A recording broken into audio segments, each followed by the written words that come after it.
Hello everyone. I am Manisankar P studying ECE in Jansen's Institute of Technology. Now I am going to explain about the Noyyal River and its pollution problem, which is for the purpose of case study of the subject Environmental Science and Engineering. Let us move to the topic and see the slides one by one. Here you can see the introduction. River Noyyal is an important tributary of the Kaveri, was a significant source of water in Coimbatore, Tirupur, Erode and Karur districts in the 1980s. Since the 1990s, effluent discharge from the dyeing and bleaching units in and around Tirupur has ecologically damaged the river basin, bringing agriculture to a standstill. Despite judicial intervention and the setting up of common effluent treatment plants, the water quality remains unchanged. The river Noyyal in Tamil Nadu, which commands one of the smaller river basins in the country, is among the most polluted in India. The Noyyal Basin is a classic example of upstream business-related operations having serious agro-economic and ecological overtones downstream. Here you can see the picture of Noyyal, which is in the area of originating, so it looks good and with the green nature you can see here. River Noyyal in Tamil Nadu, which commands one of the smaller river basins which we already see.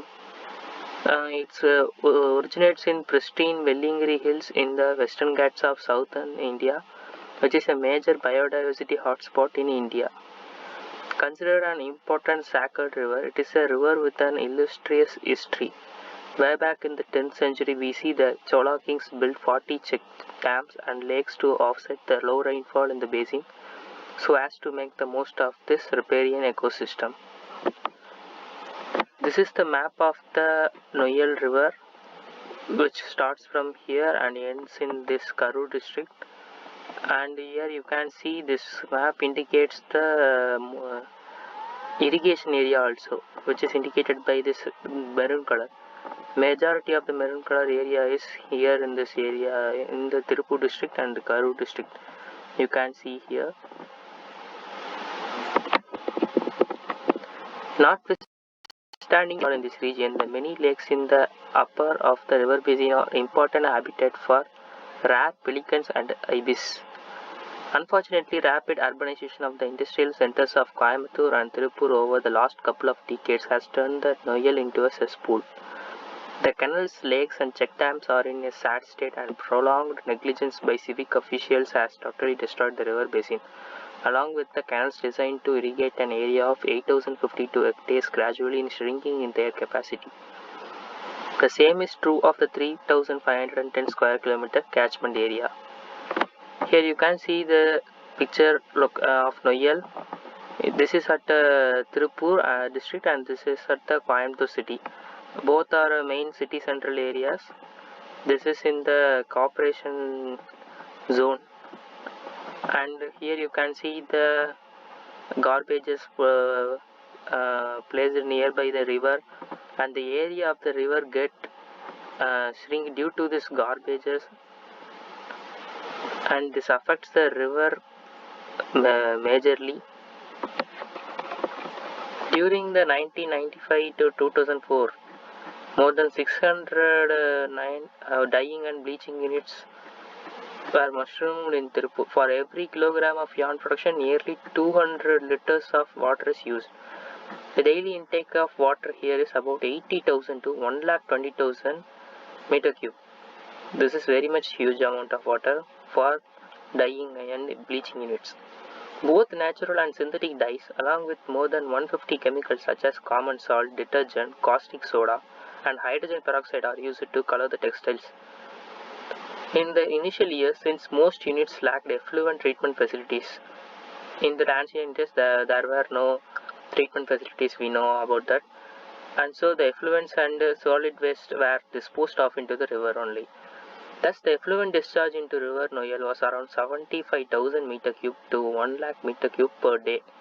Consequently, the water quality downstream and the groundwater in the area ended up highly deteriorated. This is a picture showing a factory which opened up the dye into the Noyyal River, and it's changed into purple color. You can see here in this picture. This is now also happening. Due to this, the Noyyal River is now not suitable for drinking. It is basically going into the river and mixed with the ocean. Somewhere only it is used for irrigation process. Growing pressure from the public, intervention from judicial bodies and various governmental agencies forced the dyeing industries to ultimately consent to treat their effluents prior to discharging them into the river. While some units install their individual plants, others subscribe to common effluent treatment plants to collect and treat effluents from member units. Unfortunately, the existing plants largely follow conventional treatment techniques, which end up producing a large quantity of solid waste, which is another serious problem. When 5,000 meter cube of effluents are treated, about 6,000 kilograms sludge is produced. A suitable and safe site for the disposal of this huge quantity of sludge classified as hazardous waste is not easy to find. Moreover, solid waste needs to be managed in an eco-friendly manner to avoid any untoward environmental contamination in future.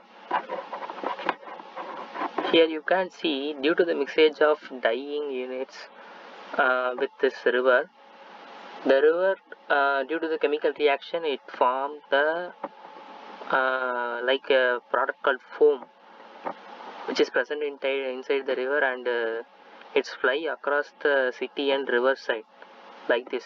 You can see here, this is not the wave of the river, it's totally full of foam. This is due to the chemical reaction of dyeing.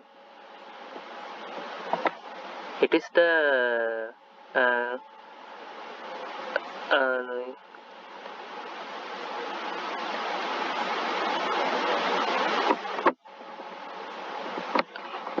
and then for reuse and recycling of water, reverse osmosis is now generally done in Tirupur, notwithstanding the high initial cost, running cost and power requirements. However, the issue of pre-treatment prior to RO, ion exchange, nanofiltration techniques is daunting. Certain treatment plants have opted for membrane bioreactors, which is also known as MBR, and such techniques. But till date, no cost-effective treatment has been implemented to alleviate the problem of water pollution either individually or in an integrated manner in Tirupur. In 2013, the Madras High Court ordered the closure of all dyeing and bleaching units in the Tirupur network cluster that failed to comply with the zero liquid discharge requirement. Yet the pollution in River Noyyal continued unabated.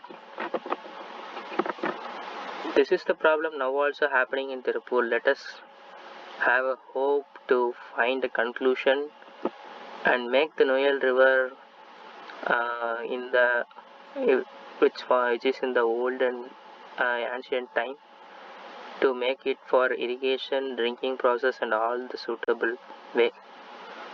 Thank you.